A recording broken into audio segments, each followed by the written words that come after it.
Good evening, good people of the snow. This is Ben from the Sawtooth Avalanche Center with your weekend update for Friday, March 31st.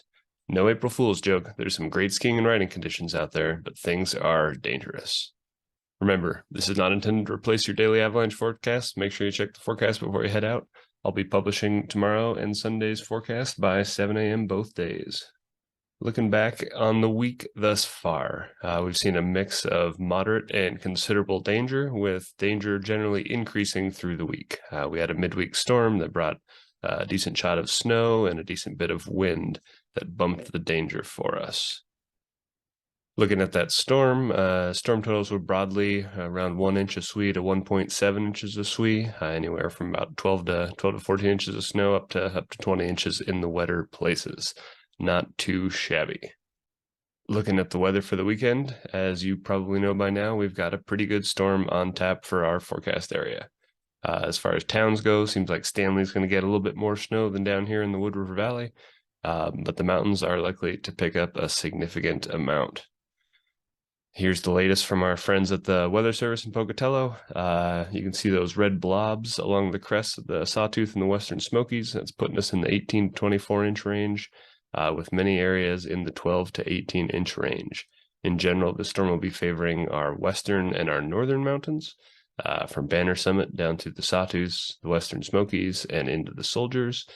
The Wood River Valley is going to get a little bit skipped on this one, but we may see a decent bit of snow falling in the Pioneers and the Boulders as well. As far as avalanche problems that you'll be looking for this weekend, you'll have two main sets of problems. One are these persistent slab problems that we've been dealing with the entire last several weeks, and the second set of problems that you're going to be dealing with are related to storm issues. One thing to think about with the storm is that we've got pretty warm temperatures on tap, and we may be seeing some low elevation rain, so we may see some wet issues down low with those storm issues. Our persistent slab issues fall into two categories. We've got a deeper weak layer that we buried in mid-February. That weak layer produced a historic set of avalanches and a couple of big cycles earlier in the month of March. That weak layer is now buried 3 to 4 feet down in many locations. Triggering it has become less likely, but less likely and impossible are a long ways from the same thing, as some riders proved yesterday when they remotely triggered a large avalanche in the Frenchman's Creek drainage from the ridgeline above. In addition to that persistent problem, we have a persistent problem closer to the surface. This is some weak snow that we buried starting about 10 days ago. There's now enough of a slab on this that we've been seeing some sensitivity, some cracking, some collapsing, some small avalanches involving that.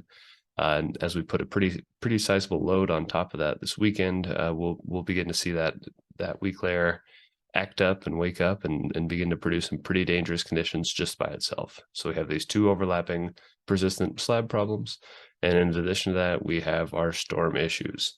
We'll see some pretty intense rates of snowfall. It's going to produce storm slabs. There's going to be a lot of wind blowing, definitely at upper elevation, probably well down into middle elevation as well. Be seeing wind slabs. We'll see cornices grow and failing. We know there's whopper cornices out there hanging out on the ridges as well that will be stressed by this additional load. And we'll see a bunch of loose snow issues. These will be dry, loose snow issues in places where precipitation is falling as dry snow. And as you come down through the elevation bands, we'll be seeing some wetter, loose issues. Snowpack is relatively warm at the start of the storm, and if we're seeing a good bit of rain towards the end of it, unfortunately, maybe falling as high as 6,000 feet, though it looks like maybe we'll get that rain line to hang out a bit lower than that. That'll produce wet, loose snow issues, some of which may gouge deep down into weak, wet, faceted snowpacks that have been kind of hanging out warm for the last couple of days. Here's a look at that slab that I was describing to you that was triggered by the riders from the ridgeline above. They were about 700 or 800 feet away when they remotely triggered this. It broke down on our mid-February facet layer. This is the most recent avalanche we've seen on that. Most recent avalanche it's the first time we've seen an avalanche on this layer in over 10 days. So that's a pretty important piece of information. Triggering one of these was clearly possible. These riders did it. The likelihood of triggering this sort of avalanche is only going to increase through the weekend. So That gives you a little sense of what you might be headed into this weekend. There's a pretty good chance that it's going to be quite dangerous out there. And you can take chance out of that. I can tell you for certain it will be a dangerous weekend. Check the forecast before we head out in the morning. I'll have one up for you by 7 a.m. and let us know what you're seeing so we can have a more accurate forecast for you and all of our users. Thanks. Let us know what you're seeing. Have a great weekend.